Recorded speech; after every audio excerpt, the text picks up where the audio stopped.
할렐루야. 주님의 이름으로 환영합니다. 이 시간 우리 마음과 뜻과 정성을 다해서 거룩하신 하나님께 예배드리겠습니다. 우리 다 같이 기도하겠습니다.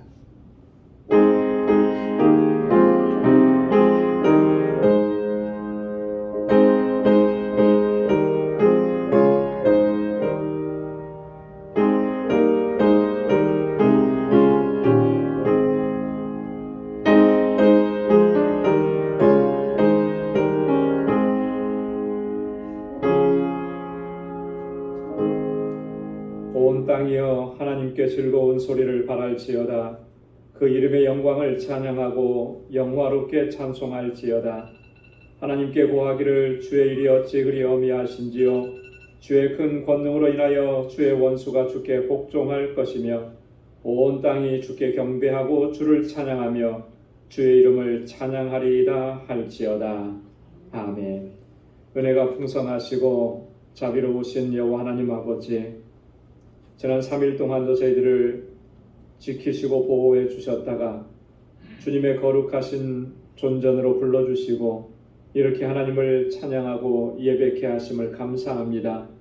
상하고 찢긴 마음으로 주님 앞에 나왔습니다. 더럽고 추해진 마음 그대로 주님 앞에 나왔습니다. 우리의 허물과 죄악을 씻어주시고 상한 마음을 치료해 주시고 오늘도 주님의 임재 안에서 하나님의 주시는 평강을 누리고 하나님의 주시는 은혜 안에 머물 수 있도록 인도하여 주옵소서. 우리의 예배를 기뻐 흠망해 주옵시고 이 시간 우리와 함께하여 주옵소서. 이 예수님의 이름으로 기원하옵나이다. 아멘. 전능하사 천지를 만드신 하나님 아버지를 내가 믿사오며 그 외아들 우리 주 예수 그리스도를 믿사오니 이는 성령으로 잉태하사 동정녀 마리아에게 나시고 본디오 빌라도에게 고난을 받으사 십자가에 못 박혀 죽으시고 장사한 지 사흘 만에 죽은 자 가운데서 다시 살아나시며 하늘에 오르사 전능하신 하나님 우편에 앉아 계시다가 저리로서 산 자와 죽은 자를 심판하러 오시리라. 성령을 믿사오며 거룩한 공예와 성도가 서로 교통하는 것과 죄를 사하여 주시는 것과 몸이 다시 사는 것과 영원히 사는 것을 믿사옵나이다. 아멘. 찬양으로 하나님께 영광 드리겠습니다. 나의 힘이 되신 여호와여.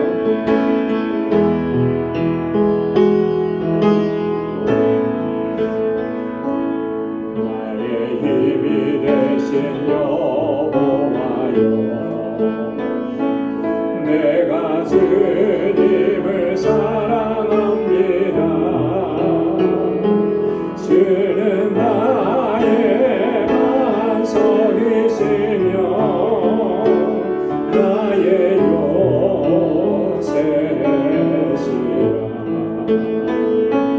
주는 나를 넘기시니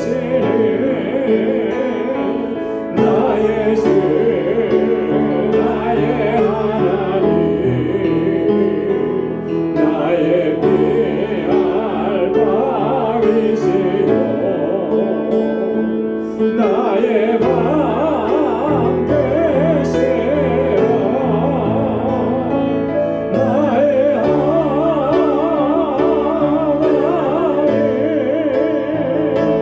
나의 하나님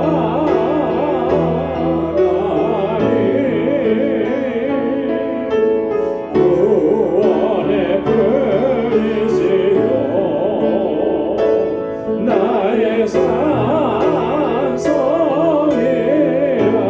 나의 생명이신 나의 생명이신 여호와여. 내가 주님을 찬양합니다.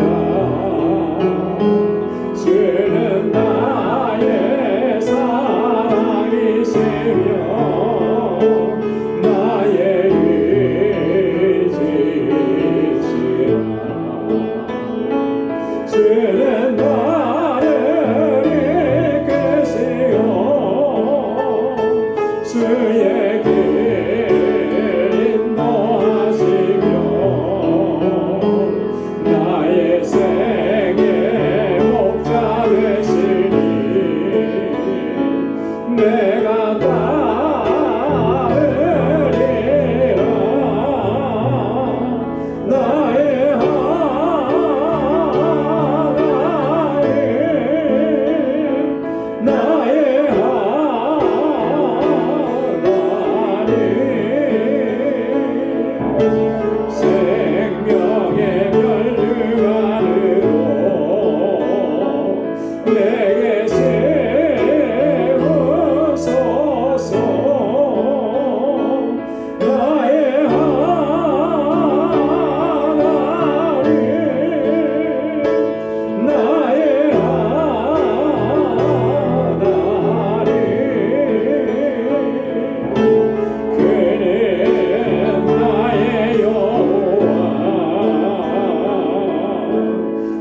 나의 구세주 나의 하나님 나의 하나님 나의 하나님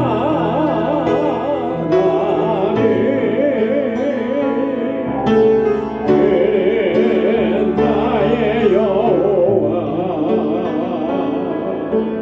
나의 구세주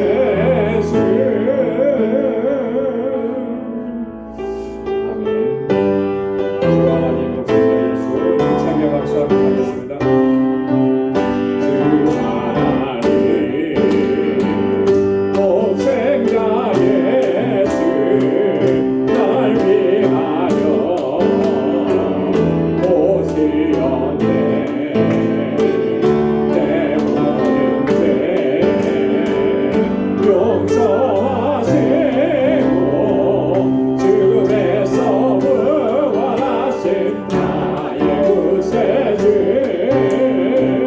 살아계신 주 나의 참된 소망 걱정 근심 전혀 없네 사랑의 주내 발길 인도하니 내 모든 삶의 기쁨 늘 충만하네 주 안에서 거듭난 생명 또 우시는 주의 사랑 참 기쁨과 확신 가지고 예수님의 도우심을 믿으며 살리 살아계신 주 나의 참된 소망 걱정 근심 전혀 없네 사랑의 주내 발길 인도하니 내 모든 삶의 기쁨 늘 충만하네 그 언젠가 죽을 때까지 그를 위해 싸우리라 승리의 길 멀고 먼해도 주님께서 나의 앞길 비켜주시니 살아계신 주 나의 참된 소망 걱정 근심 전혀 없네 사랑의 주내 발길 인도하니 내 모든 삶의 기쁨 늘 충만하네 살아계신 주 나의 참된 소망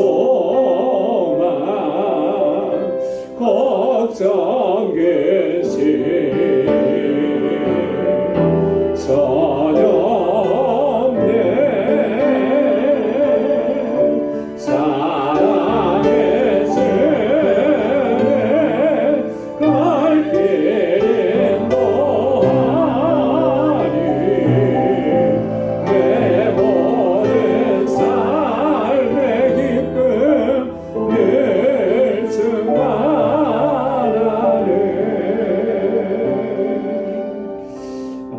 주님의 기쁨으로 충만케 되기를 소망합니다. 아버지 당신의 마음이 있는 곳에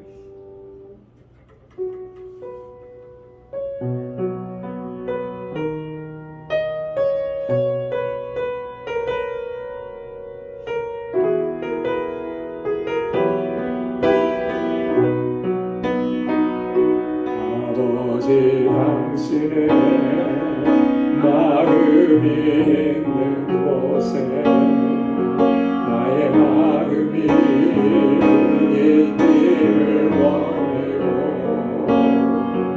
아버지 당신의 눈물이 고인 곳에 나의 눈물이 고이길 원해요.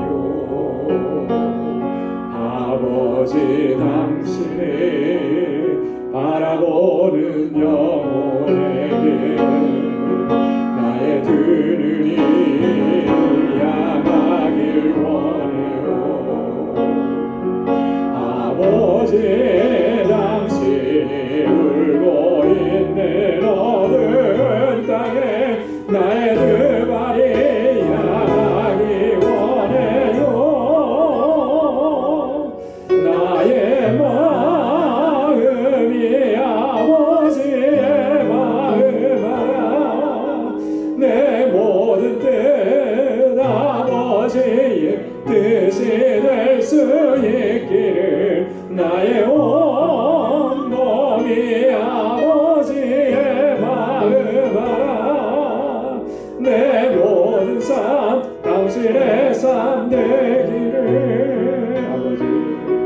아버지 당신의 마음이 있는 곳에 나의 마음이 있기를 원해요.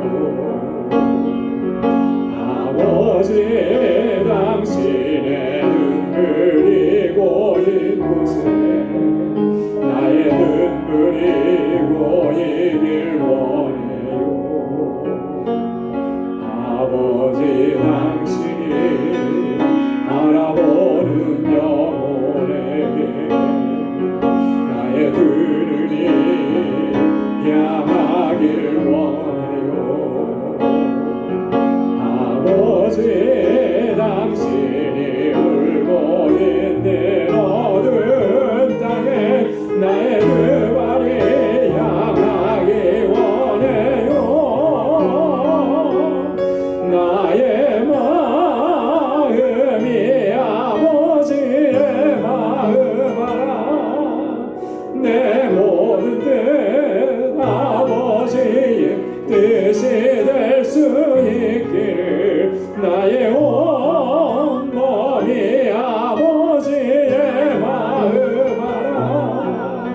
내 모든 삶 당신의 삶 되기를. 아멘. 이 시간 다 같이 통성으로 함께 기도하겠습니다.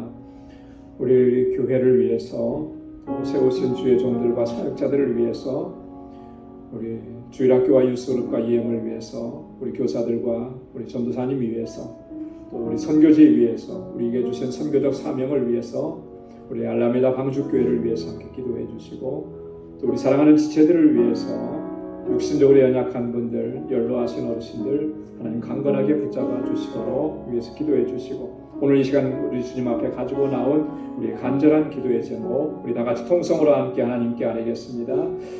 거룩하신 아버지 하나님 참 감사합니다. 이 시간 저희들을 이렇게 사랑하시고 또 은혜 베푸시고자 주님의 보좌 앞에 서게 하심을 감사합니다. 하나님 마음껏 찬양하고 우리 힘을 다하고 뜻을 다하고 정성을 다하여서 하나님을 예배하는 저희들 되게 하여 주옵소서. 오늘 이 시간 마음과 뜻을 같이하여 또 하나님 주님 앞에 부르짖어 간구하고 기도합니다. 하나님께서 세워주신 우리 방주교단 아버지 하나님 뜻이 되시고 주의 목적에 있어서 이 땅에 세우시고 지난 24년 한결같은 은혜 베푸시고 이끌어주심을 감사합니다. 주님 주신 사명 잘 감당할 수 있는 믿음의 공동체가 되게 하시고 아름다운 사랑의 공동체로 견고하게 서가도록 인도하여 주옵소서. 우리 모든 방주의 권속들 한 사람 한 사람 주께서 능력의 장중에 붙들어 주시고 믿음의 용사들이 다 되게 하여 주옵소서. 우리 앞에 당한 이 영적 전쟁에서 모두가 승리할 수 있게 하시고 주신 사명을 잘 감당할 수 있도록 은혜 더하여 주옵소서. 오 하나님 아버지 하나님 세워주신 하나님의 귀한 종들 주님의 신실한 청지기들 하나님 붙들어 주시고 믿음으로 역사하는 주의 종들이 다 되게 하시고 아버지 하나님 능력의 장중에 붙들어 주옵소서. 하나님 우리의 마음을 다하고 힘을 다하여 충성하고 헌신하게 하시고 주님의 몸된 교회를 아름답게 세워가는 저희들 되게 하여 주옵소서. 우리 온 성도들이 하나님 그 마음과 뜻을 하나로 모을 수 있게 도와주시고 아버지 하나님 같이 힘을 합하여 주님의 뜻을 이루어가게 하옵소서. 무엇보다도 하나님 이 영원 구원의 사명 구원의 방주로서의 사명을 잘 감당케 하셔서 이 재단이 정말 하나님께서 찾으시는 영혼들로 날마다 차고 넘치며 구원의 기쁨과 감격 속에서 하나님을 예배하는 저희들 되게 하여 주시옵소서. 하나님, 우리 주일학교와 유수룩과 예음을 기억해 주옵소서. 아버지는 이 세대를 이끌어갈 하나님의 귀한 일꾼들입니다. 저들이 믿음 안에서 아름답게 성장하고 하나님 잘 경외하게 하시고, 아버지는 저들이 정말 다윗과 같은 믿음의 사람들 되게 하시고, 다니엘과 같은 기도하는 사람들이 되게 하시고, 아버지 솔로몬에게 주셨던 지혜를 저에게 허락해 주셔서 하나님 아버지 이 세대 가운데 하나님 주님의 귀한 일꾼들로 옥독서게 하여 주옵시고, 저들을 위해서 수고하고 애쓰는 우리 교사들과 전도사님 능력의 장중에 붙들어 주시고 주의 은혜와 복으로 함께하여 주옵소서. 세계 곳곳에서 주의 복음을 전하는 하나님의 귀한 종들 우리 선교사님을 그 가정과 사역지를 하나님 견고하게 붙들어 주시고, 특별히 알라메다 방주교회 하나님 세우셨습니다. 하나님 그 지역의 영혼들 아버지께로 인도하는 구원의 방주가 되게 하시고, 살가는 모든 주의 종들에게 하나님의 능력과 권능으로 덧입혀 주옵시고, 우리에게 주신 이 선교적 사명도 저희들 잘 감당할 수 있도록 도와주옵소서. 우리 사랑하는 권속들 가운데 하나님 육신의 연약함으로 인하여서 하나님 주의 손길을 기다리는 귀한 심령들마다 주의 손으로 만져주시고 주님 치료하여 주옵소서. 모든 염려와 근심과 걱정을 이제 다 주님께 맡길 수 있게 도와주시고, 아버지 주님의 주시는 참 평안을 누릴 수 있도록 인도하여 주옵소서. 복의 근원된 삶을 살아가기에 부족함이 없도록 인도해 주옵소서. 오늘도 주님 앞에 나와 간절하게 간구하고 기도하는 주의 종들의 기도마다 하나님 선하신 응답을 허락해 주시고, 우리의 마음밭에 하나님의 귀한 말씀으로 새겨주셔서 주의 말씀 붙잡고 믿음으로 살아가는 저희들 되게 하여 주시옵소서. 모든 감사와 찬양과 영광 아버지 앞에 올려드립니다. 예수님의 이름으로 간절히 기도드리옵나이다. 아멘. 할렐루야. 하나님께서 우리에게 선하신 응답 허락해 주실 줄로 믿습니다. 이제 우리 말씀을 함께 묵상하는 시간입니다. 오늘 묵상할 말씀은 고린도후서 제10장 1절에서 7절까지 말씀입니다. 고린도후서 제10장 1절에서 7절까지 말씀 한 절씩 교독하겠습니다. 너희를 대하여 대면하면 겸비하고 떠나 있으면 담대한 나 바울은 이제 그리스도의 온유와 관용으로 친히 너희를 권하고 우리를 주대로 행하는 자로 여기는 자들에 대하여 내가 담대히 대하려는 것 같이 너희와 함께 있을 때 나로 하여금 담대한 태도로 대하지 않게 하기를 원하노라. 우리가 육체에 있어 행하나 육체대로 싸우지 아니하노니 우리의 싸우는 병기는 육체에서 선 것이 아니요 오직 하나님 앞에서 견고한 진을 파하는 능력이다. 모든 이론을 파하며 하나님 아는 것을 대적하여 높아진 것을 다 파하고 모든 생각을 사로잡아 그리스도에게 복종케 하니 너희의 복종이 온전히 될 때 모든 복종치 않은 것을 벌하려고 예비하는 중이 있노라. 다 함께요. 너희는 외모만 보는도다. 만일 사람이 자기가 그리스도에게 속한 줄을 믿을진대 자기가 그리스도에게 속한 것 같이 우리도 그러한 줄을 자기 속으로 다시 생각할 것이라. 아멘. 우리가 지난 몇 주 동안 고린도후서 8장과 9장에 있는 말씀 같이 묵상을 했는데 이 8장과 9장에서는 예루살렘 교회의 힘들고 어려워진 그런 형편 이런 것들을 우리가 좀 도와야 되지 않느냐. 그래서 이 구제하는 일, 구제헌금하는 일에 대한 바울의 권고의 내용이 있었습니다. 자, 이제 주제가 좀 바뀌어서요. 10장 본문에서부터는 마지막 장까지 물론 중간중간에 다른 주제도 나옵니다만 전체적인 주제는 그런 거예요. 뭐냐면 바울이 지금까지 주님께로부터 부여받은 이 사도의 직분을 감당하고 또 그렇게 이제 사역을 감당해 왔는데 또 복음을 잘 받아들이는 그런 일들도 있었지만 또 바울을 대적하는 사람들도 많이 있었다라고 하는 거죠. 특별히 고린도 교회 안에 그런 세력들이 있어서 그들 가운데서 이 사도권에 대해서 사역에 대해서 적극적으로 변호하는 그런 내용입니다. 그러면서 또 한편으로는 대적자들을 엄중하게 응징할 것이다, 징계할 것이다 라고 하는 것을 단호하게 밝히고 있는 그런 내용들입니다. 오늘 본문 말씀에서도 이제 그런 내용들이 좀 나오는데 본문을 중심으로 해서 우리가 함께 우리 말씀을 좀 묵상하도록 하겠습니다. 1절 말씀에 보면 너희를 대하여 대면하면 겸비하고 떠나 있으면 담대한 나 바울은 이제 그리스도의 온유와 관용으로 친히 너희를 권하고 그랬습니다.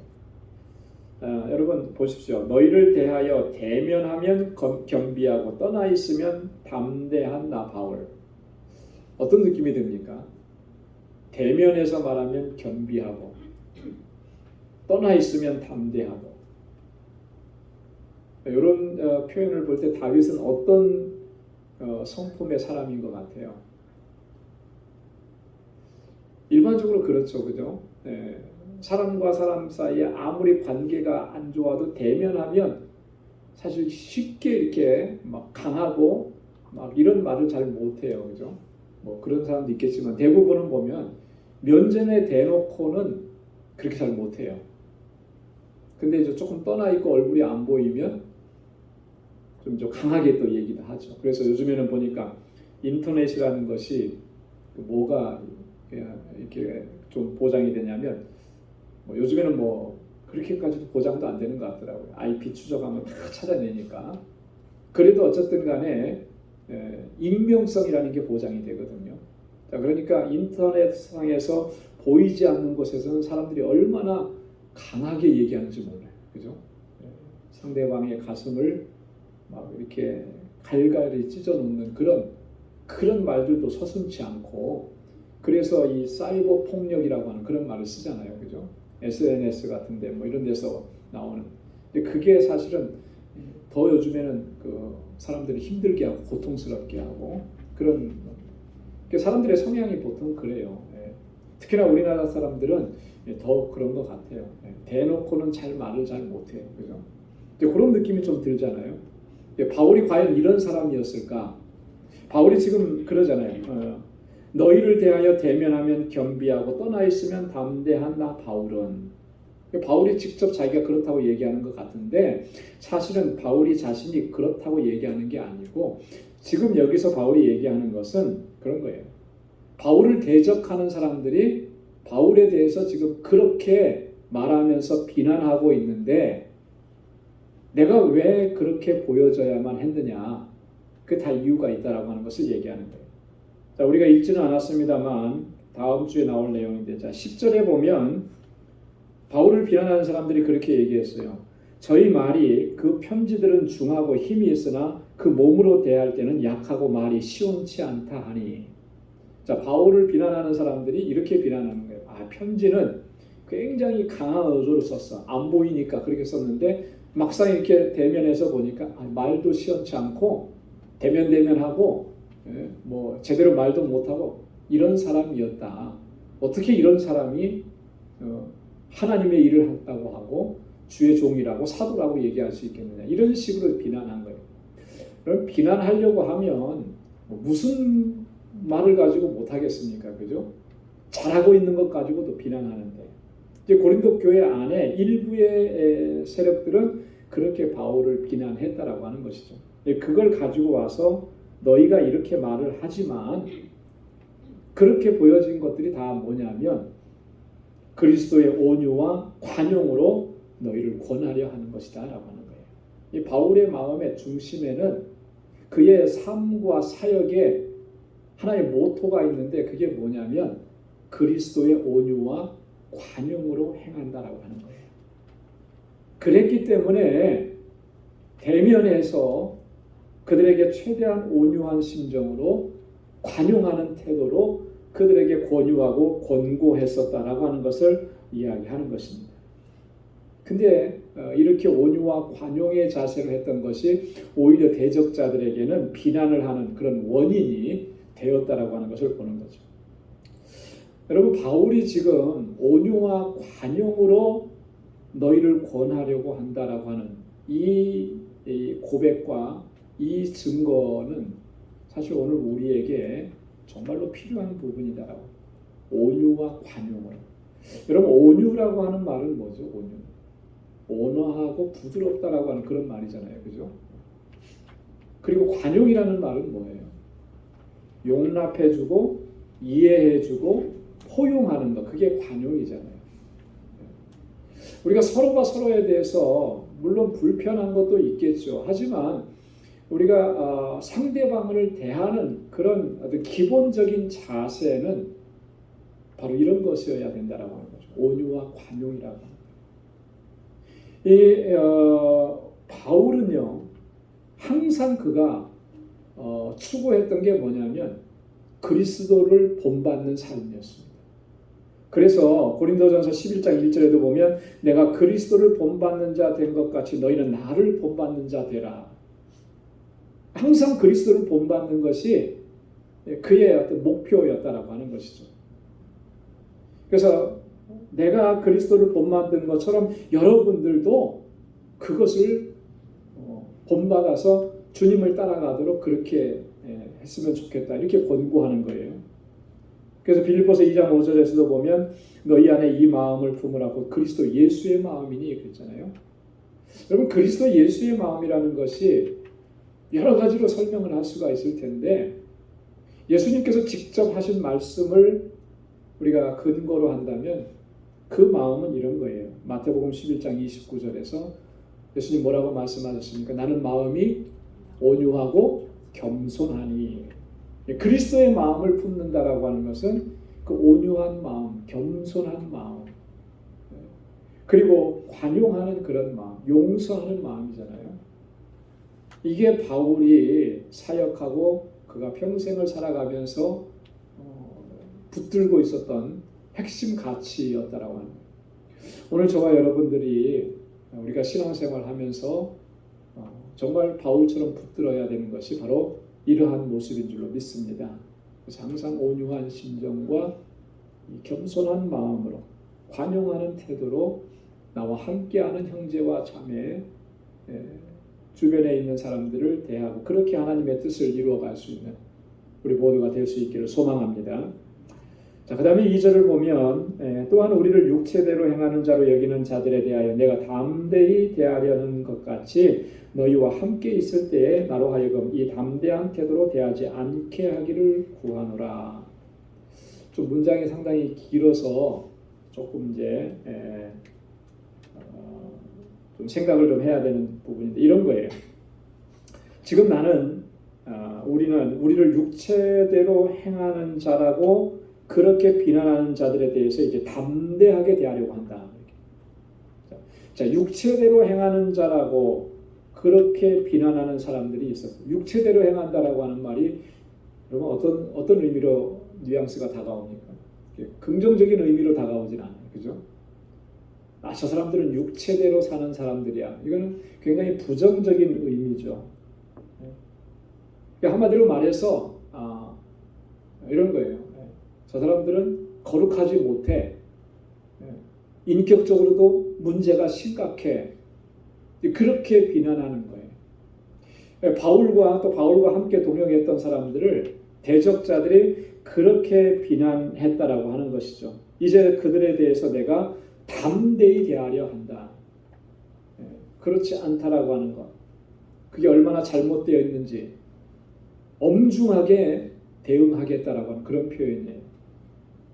자, 우리를 육체대로 행하는 자라고 그렇게 비판하고 비난하는 사람들에 대해서 우리가 엄중하게 대응할 것인데, 자, 그런데 너희와 함께 있을 때에 나로 하여금 이 담대한 태도로 대하지 않게 하기를 구하라. 여러분들에게로 내가 나아갔을 때 우리를 비난했던 그 사람들에게 우리가 엄중하게 대했던 것처럼 여러분들을 그렇게 대하지 않도록, 그렇게 되지 않도록 구하라. 그렇게 얘기해요. 무슨 말씀이겠습니까? 혹여라도 바울과 함께 동역하는 이런 사람들을 이런 이유로 인해서 비난하고 정죄하고 비판하고 판단하는 일이 있어서 우리가 엄중하게 대하는 일, 이런 일들이 발생하지 않도록 해달라. 그렇게 간구하라, 이렇게 얘기하는 거예요. 자, 그러니까 지금까지 혹여라도 그런 일들이 있었다면 그것을 이제는 마음을 바꿔야 된다라고 하는 거죠. 그 비난하려고 했던, 정죄하려고 했던 그 자세와 그 태도를 바꾸지 않으면 안 된다라고 하는 그런 이야기를 지금 하고 있는 것입니다. 자, 그러면서 바울이 3절에서도 이렇게 얘기합니다. 우리가 육체에 있어 행하나 육체대로 싸우지 아니하노니. 육체대로 싸우지 않는다. 여러분, 육체대로 싸운다라고 하는 말이 무슨 말이겠습니까? 이에는 이, 눈에는 눈. 이렇게 대응한다라고 하는 의미. 상대방이 나를 어떤 말도 안 되는 말로, 거짓말로 비난하고 비판하고 했다면 나도 똑같이 상대방에게 그보다 더 덧입혀 갖고 대하는 것, 대응하는 것, 이런 게 이제 육체적으로 싸우는 거예요. 주님께서는 악으로 대하지 말라 그랬죠. 바울을 통해서 주신 말씀은 악은 어떻게 이기라 그랬습니까? 선으로 악을 이기라 그랬어요. 왜냐하면 악으로는 이길 수가 없기 때문에 그래요. 그렇죠? 보복은 또 다른 보복을 낳고, 근데 또 다른 보복이 결코 작지 않아요. 더 커지는 거죠. 그러면 또 다른 보복을 낳고, 그건 더 커지는 거예요. 악을 악으로 갚는 것은 문제가 해결이 되지 않는 거죠. 그렇기 때문에 악을 이기는 방법은 선으로 대응하는 것. 그게 악을 이기는 것이라는 거죠. 물론 우리가 그 문제가 얼마나 어렵고 힘든지를 잘 압니다. 그렇기 때문에 우리가 하나님의 능력과 하나님의 도우심을 구해야만 하는 거예요. 내 의지나 내 힘이나 어떤 내 결단 가지고는 그게 불가능하다. 그렇잖아요. 오죽했으면은 베드로가 예수님 앞에 그렇게 얘기했겠습니까? 형제를 몇 번이나 용서해 주면 되겠습니까? 7번이면 되겠습니까? 충분하다고 생각하는 거죠. 주님께서는 그렇게 말씀하시잖아요. 70번씩 7번이라도 용서해라. 그게 우리가 되느냐는 거죠. 내 의지 가지고. 아무리 결단해도. 아마 베드로가 7번 용서했다 그러면 우리는 한 2번 정도, 3번 정도 용서하면 그 다음부터는 우리가 용서 못할 것 같아요. 그죠? 그 정도로 우리가 약한데 어떻게 그 말씀대로 할 수가 있겠느냐. 성령께서 도우시고 하나님께서 능력으로 덧입혀 주시지 않으면 사실상 우리 의지 가지고는 불가능한 거죠. 바울이 얘기합니다. 육체대로 우리는 싸우지 않는다. 저들이 우리를 이렇게 비난하고 그렇게 하지만 우리는 육체대로 싸우지 않는다. 거기에 동일하게 대응하지 않는다라. 우리도 육체 안에 있어서 행하는 사람들인 건 맞지만 여기 보면 앞에 우리가 육체에 있어 행하나 그 육체에 있어 행한다라고 하는 말은 이런 의미예요. 우리가 인간 존재로서 우리의 존재는 일반적인 그런 모든 사람들이 공유하고 있는 그런 성향을 가지고 그 속에서 살아가고 있는 하나의 인간이다라고 하는 말을 얘기하는 거예요. 똑같은 인간이라고 하는 거죠. 정서도 똑같이 있고, 그죠? 누군가가 나를 고통스럽게 했으면 거기에 대해서 분노하는 마음이 있는 거, 화가 날 때는 화가 나고 그런 정서를 다 가지고 있는 그런 사람이다. 그럼에도 불구하고 우리는 육체대로 싸우지 않는다라고 얘기하는 거예요. 여러분 이게 중요한 거예요. 여러분 우리 안에 일어나는 모든 일들은요, 사실은 이게 다 영적인 문제와 다 연결이 되어 있는 것들입니다. 그냥 현상적으로 일반적으로 나타나는 그런 표면적인 그런 일들이 아니고 다 이게 영적으로 다 연결이 되어 있어요. 그래서 어떤 분쟁이나 다툼이나 억울함이나 싸움이나 이런 것들이 일어날 때 그게 여러분 우리의 영적인 문제와 심각하게 우리의 영적인 문제에 타격을 주고 그런다. 여러분 보십시오. 아무리 내가 의롭고 정의롭게 외쳤다 할지라도 불의한 사람들과의 싸움을 할 때 보면 그렇게 막 하고 나면 여러분 심령이 편안합니까? 그러고 나면 기도가 나오나요? 안 나와요. 그죠? 여러분 부부싸움 하고 나서 기도가 나오나요? 서로가 아마 다 옳다고 주장을 했을 거예요. 근데 어쨌든 간에 그렇게 대응하고 싸우고 나면 기도가 안 나오는 거예요. 그게 뭘 얘기하는 것 같습니까? 그게 다 영적인 문제하고 연결이 되어 있는 거예요. 사실은 우리가 실제적으로 우리의 싸움은 그런 것들이 아니고 이게 영적 싸움이라고 하는 것을 우리가 기억을 해야 된다라고 하는 거죠. 그래서 우리 육체대로 싸우지 않는다. 이렇게 얘기하는 거예요. 자, 보십시오. 에베소서 6장 12절에 보면 바울이 아주 분명하게 증거합니다. 우리의 씨름은, 여기는 싸움이라는 말이에요. 그죠? 우리의 싸움은 혈과 육에 대한 것이 아니요.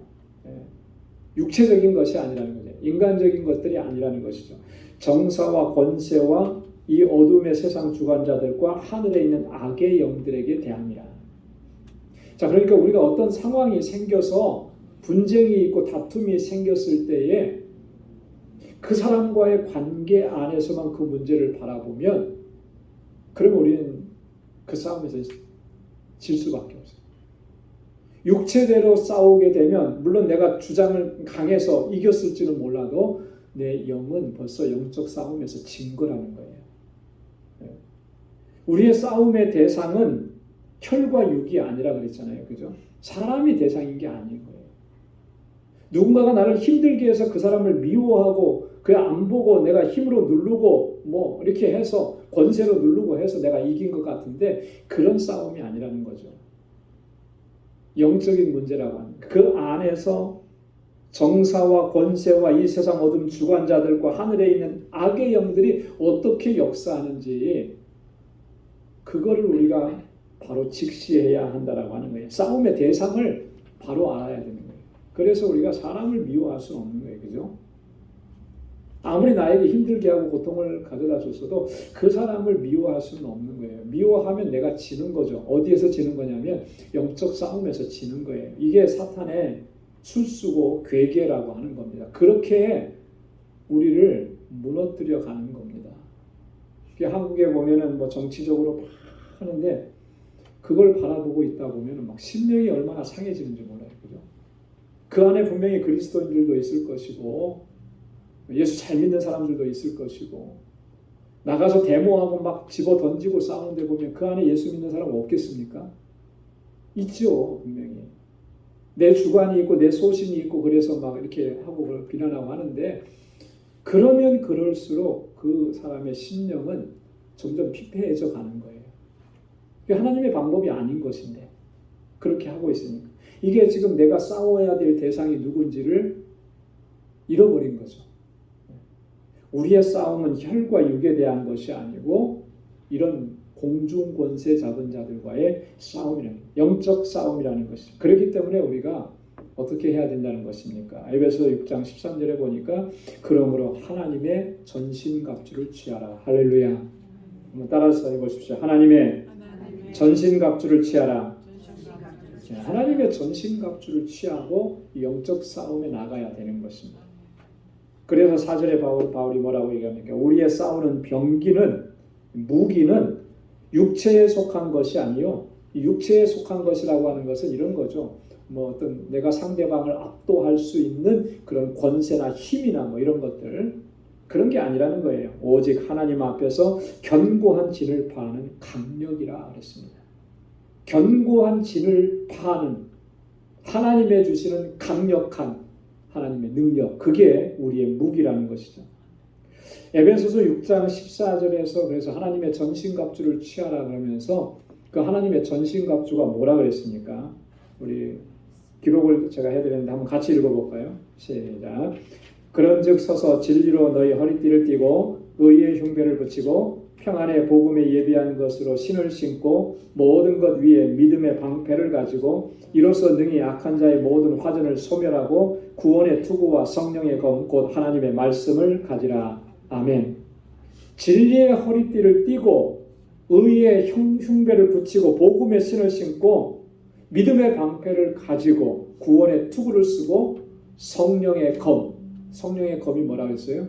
하나님의 말씀을 붙잡고 그렇게 이 영적 싸움에 나가야 되는 거예요. 이 영적 싸움에서 승리할 수 있는 하나님께서 우리에게 주신 무기들은 바로 이런 것들이라고 하는 것이죠.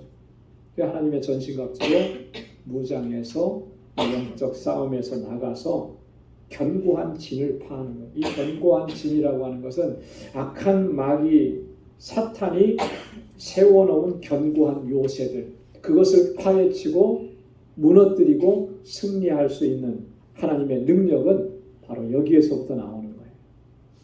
하나님의 전신갑주로 무장해야만 우리가 이 영적 싸움에서 승리하게 되고 또 하나님께 영광 돌리는 삶으로 나아가게 될 줄로 믿습니다. 자, 그래서 5절에 보니까 이렇게 나가는 것은 모든 이론을 파하며 하나님 아는 것을 대적하여 높아진 것을 다 파하고 모든 생각을 사로잡아 그리스도에게 복종케 하니. 모든 이론을 파하며, 자, 이 고린도 교회 또 고린도 지역이라고 하는 이 지역에는 많은 어떤 그 철학적 사상적 사조들이 많이 있었습니다. 그 헬레니즘 시대에 있었던 그런 어떤 사조들, 그리고 이 그리스 철학들이 만연되어 있고, 이건 철저하게 인본주의적인, 그리고 고린도 교회는 당시에 이런 어떤 세속적인 사상이나 사조들이 많이 들어와 있었어요. 그 중에 하나가 뭐냐면 영지주의 사상이냐, 이런 것들이 들어와서 혼란하게 하고 그랬다라고 하는, 이런 모든 것들을 파하고 하나님 아는 것을 대적해서 높아진 것을 파하고 하나님 아는 것, 하나님에 대한 지식을 대적하는 거예요. 여러분, 하나님에 대한 지식, 신지식, 이걸 한마디로 다른 말로 얘기하면 복음을 얘기하는 거잖아요. 하나님에 대해서 선포하고 하나님의 사랑과 긍휼과 자비에 대해서 선포하는 이 복음을 대적해서 교만하고 높아진 것들, 그것을 파하고, 지금 고린도 교회 안에 그런 세력도 있었다는 거죠. 왜냐하면 바울이 예수 그리스도의 복음을 증거하는데 그 복음을 회방하는 존재들이 있었죠. 유대 율법주의를 가지고 와서 할례를 행해야 된다 그러고 율법을 지켜야만 구원받는다 그러고 복음을 흐트러뜨려 놓고 복음을 회방하는 거예요. 그렇게 하는 모든 세력들을 파하고 모든 생각들을 사로잡아서 누구에게 복종케 한다 그랬습니까? 그리스도에게 복종하게 하는 것이다. 그러니까 결국 우리의 영적 싸움의 목표는 뭐냐면 바로 이런 거예요. 모든 이들을 그리스도께 복종하게 하는 것입니다. 그리스도 앞에 나와서 그들이 복음을 영접하고 이 복음으로 말미암아 그들의 교만하고 완악한 마음들이 다 깨어지고, 그래서 주님 앞에서 새로운 피조물들이 되게 하는 것, 그것이 우리에게 주신 사명이고 바울은 이 사명을 위해서 지금까지 감당하고 있었다라고 하는 것을 얘기하는 것입니다. 자, 6절에 보면 너희 복종이 온전히 될 때에 모든 복종치 않는 것을 벌하려고 예비하는 중에 있노라. 너희의 복종이 온전히 될 때에, 그리스도 앞에 온전하게 복종하는 때가 이르게 되면, 자, 지금 거짓 사도들, 거짓 교사들에 의해서 지금 고린도 교회 안에 많은 혼란이 있었고 또 그 중에는 그 혼란이 더해져서 바울을 대적하는 자들도 있었고, 이렇게 거짓 그리스도, 거짓 교사들에 의해서 넘어갔던 이 많은 사람들이 바울의 권고를 듣고 다시 돌이켜서 복음 안으로 들어와서 순종하게 되는 그때에, 자, 그런데 그때까지도 복종치 아니하게 되면 어떻게 된다라고 하는 것이냐면 그들을 벌하려고 예비하는 중에 있노라, 이렇게. 끝까지 복종하지 아니하고 끝까지 순종하지 않고 끝까지 교회 공동체를 그렇게 힘들게 하고 혼란하게 하고 다른 사람들의 어떤 믿음 생활을 방해하고 어지럽히고 이런 일들이 있다면 마지막에 가서는 그들을 어떻게 한다는 거예요? 벌한다라고 하는, 징계한다라고 하는 것이죠. 끝까지 순종하지 않게 되면 결국은 이렇게 징계할 수밖에 없는 거예요. 바울이 고린도 교회에 보낸 첫 번째 편지에서 이 부분을 아주 심각하게 얘기했던 적이 한 번 있습니다. 고린도전서 5장에 보면 어떤 문제를 다루느냐면 음행의 문제를 다뤘어요. 그죠? 그 음행의 문제는 바울이 정말 한탄하고 탄식하고 얘기하는 것이 이런 음행은 이방인 중에도 없는 것이라 그랬어요. 그죠? 어떤 사람이 자기 아버지의 아내를 취했다. 음행의 문제는. 자, 그런데 바울이 더 심각하게 생각하는 건 뭐냐면 그 공동체 안에 그런 일들을 행해서 많은 악한 영향력을 끼치고 있는데 이 고린도 교회 안에는 어느 누구도 그것을 통한히 여기고 그런 사람을 물리치지 않았다라고 하는 것에 대해서 바울은 더 사실은 화가 나고 분노했던 거예요. 그래서 고린도전서 5장 13절에서 이렇게 얘기합니다. 외인들은 하나님이 판단하시려니와 이 악한 사람은 너희 중에서 내어 쫓으라. 이 음행을 행하고도 버젓이 그 공동체 안에 들어와 있는 이 사람은 바울이 뭐라고 규정했습니까? 악한 사람이다. 그렇죠? 이 악한 사람에 대해서 회개하지 않고 돌이키지 않고 이 사람에 대해서 어떻게 하라는 거예요? 내어 쫓으라. 내어 쫓으라. 우리 지금 교회 우리 신앙생활 하면서 사실 권고라든지 징계라든지 이런 부분들이 사실 잘 시행이 되지 못하고 있어요.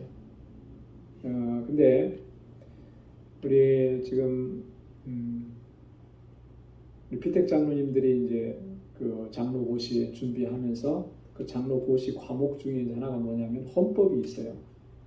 우리 헌법이 있거든요. 우리 총회에 헌법이 있는데 그 헌법 책에 보면 제 3편에 이런 부분이 있습니다. 권고와 징계라고 하는 부분이 있어요. 권고와 징계. 그러니까 교회 안에서 어떤 분쟁이 일어났을 때 그 분쟁을 다루고 어떤 직분자나 이런 사람들이 범죄 사실이 생겼을 때 또 누군가가 또 그런 문제로 인해서 고소 고발이 생겼을 때 그 문제를 어떻게 다루느냐라고 하는 부분이에요. 그래서 보면 거기에 보면 징계하는 그런 그 절차나 과정 이런 것들이 아주 상세하게 기록이 되어 있고요. 그리고 어떤 징계의 종류들이 쭉 나와 있는데 우리 헌법에는 8가지 징계의 종류가 있습니다. 그래서 제일 약한 것이 견책 근신이에요. 이 견책이라고 하는 것은 일종의 그 구두로 경고하는 것 같은 거죠. 근신이라고 하는 것은 모든 활동을 중단하게 하고 조용히 회개하면서 그 시간 동안을 보내라고 하는 그런 개념. 근데 여러분 교회에서 징계하는 것 중에 가장 강한 징계가 뭐겠습니까?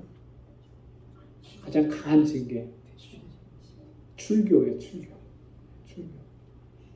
교회 공동체 안에서 쫓는 거예요. 쫓는 거예요. 이거는 마치 그 일반 사회법에서 최고의 형벌이 뭐예요? 사형이잖아요, 그죠? 사형과 같은 거예요. 이 공동체 안에 당신은 소속할 수 없습니다 하고 내어 쫓는 거. 직분자 같은 경우에서는 출교는 뭐와 함께 같이 이루어지냐면 면직과 함께 이루어집니다. 면직 출교라 그래요. 그 직을 파하는 거예요. 목사가 잘못하면 노회가 그것을 가려서 목사의 직을 빼앗는 거예요. 파면시키는 거예요. 그리고 출교하는 거예요. 이런 게 이제 우리 권고와 징계가 있는데 사실 권고와 징계가 정말 적절하게 시행되지 않으면 항상 교회가 이 공동체가 혼란해지고 위험에 빠질 수가 있는 거예요. 잘못인 것을 분명히 알고 이게 엄청난 해를 끼치는 것을 보면서도 그 문제를 해결하지 않으면 여러분 그렇잖아요. 우리 안에 어떤 그 몹쓸 병이 생겼는데 예를 들어서 암이 생겼는데 초기에 발견을 했어요. 그럼 빨리 그것을 제거해내야 되잖아요. 그거 제거해내지 않고 지금은 괜찮으니까 뭐 아무 문제 없으니까 다른 이상이 없으니까 그거 그냥 놔두면 어떻게 되겠습니까? 점점 커지고 더 악화되는 거잖아요. 나중에는 우리가 목숨을 잃게 되는 거죠.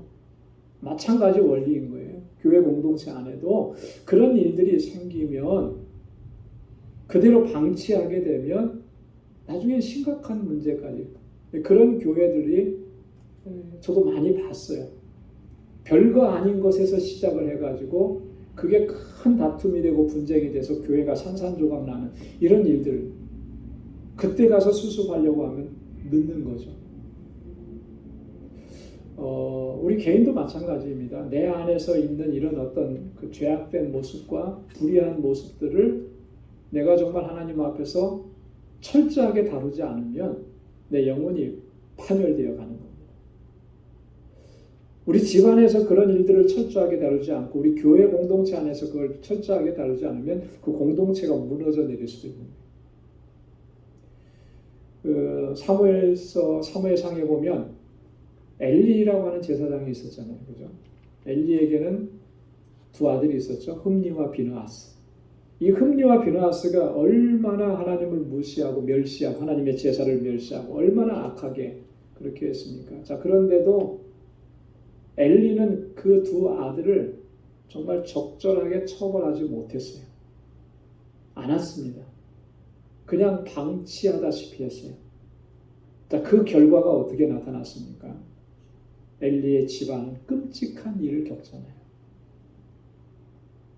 엘리에게 그때 죽기 전에 태어났던 이 손자 그 이름을 뭐라고 줬어요? 이가봇이라고 하죠. 무슨 뜻이죠? 영광이 이스라엘을 떠났다. 하나님의 영광이 떠났다. 이런 결론에 도달하게 되는 거예요. 그래서 여러분 이게 굉장히 중요한 문제라고 하는 것입니다.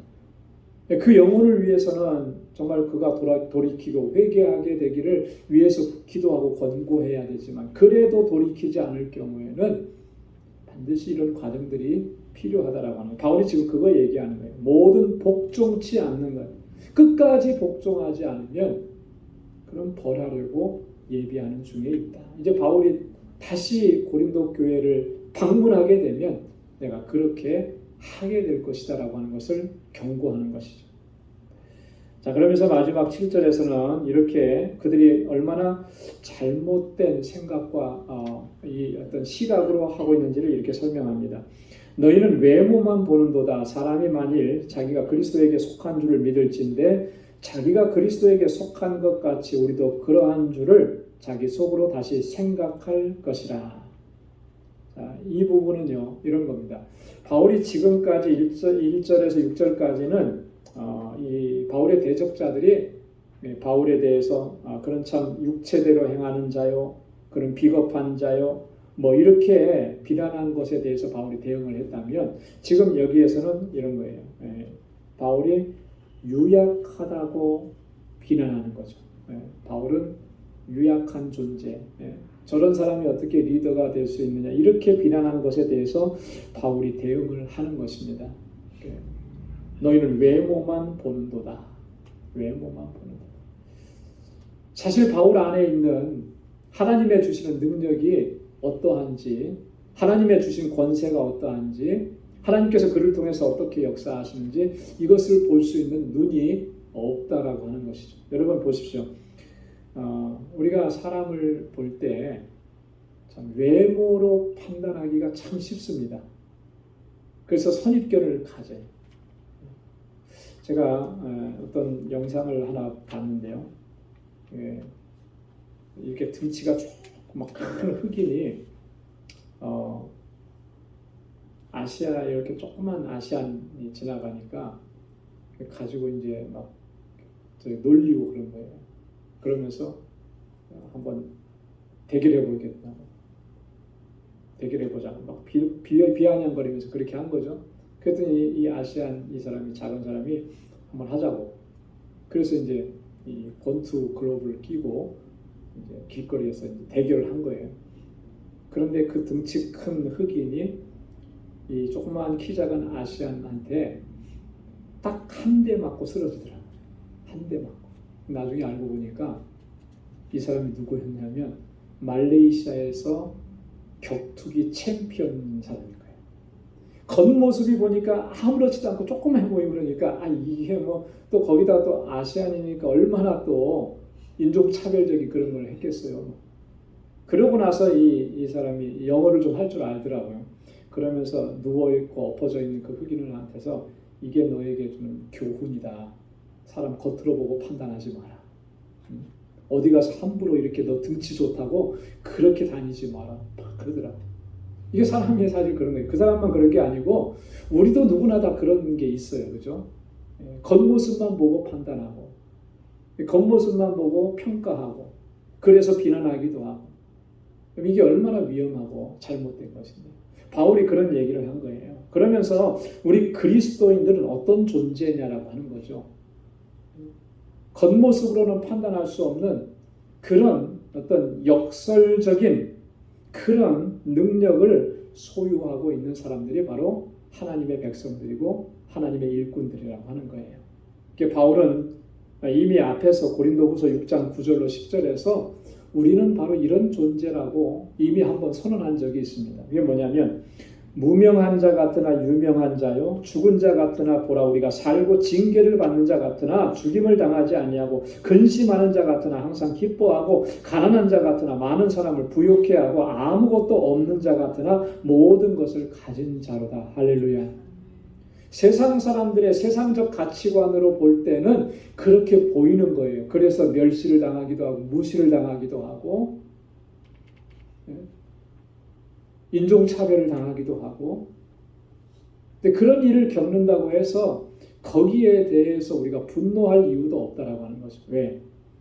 하나님께서 우리 안에 이런 내적인 강건함을 주시고 우리 안에서 능력으로 역사하시기 때문에 이것을 우리가 인정하고 믿지 못하면 우리의 삶 속에서 일어나는 이런 불공평하고 불의해 보이는 일 때문에 우리가 마음 아프고 속상해하고 괴로워하고 힘들어하는 것입니다.